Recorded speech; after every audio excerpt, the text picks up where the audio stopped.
کیا ابھی تک مومنوں کے لیے اس کا وقت نہیں آیا کہ اللہ کی یاد کرنے کے وقت اور قرآن جو حق کی طرف سے نازل ہوا ہے اس کے سننے کے وقت ان کے دل نرم ہو جائیں اور وہ ان لوگوں کی طرح نہ ہو جائیں جن کو ان سے پہلے کتابیں دی گئی تھیں، پھر ان پر طویل عرصہ گزر گیا تو ان کے دل سخت ہو گئے اور ان میں سے اکثر نافرمان ہیں۔ جان رکھو کہ اللہ ہی زمین کو اس کے مرنے کے بعد زندہ کرتا ہے۔ ہم نے اپنی نشانیاں تم سے کھول کھول کر بیان کر دی ہیں تاکہ تم سمجھو۔ جو لوگ خیرات کرنے والے ہیں، مرد بھی اور عورتیں بھی، اور اللہ کو نیک نیتی سے قرض دیتے ہیں، ان کو کئی گنا ادا کیا جائے گا اور ان کے لیے عزت کا صلہ ہے۔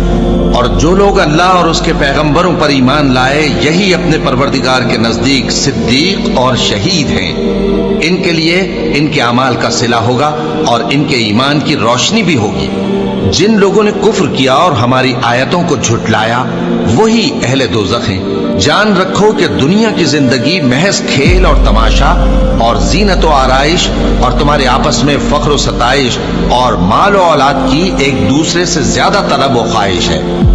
اس کی مثال ایسی ہے جیسے بارش کہ اس سے اگنے والی کھیتی کسانوں کو بھری لگتی ہے، پھر وہ کھیتی خوب زور پر آتی ہے، پھر اے دیکھنے والے تو اس کو دیکھتا ہے کہ پک کر زرد پڑ جاتی ہے، پھر چورا چورا ہو جاتی ہے۔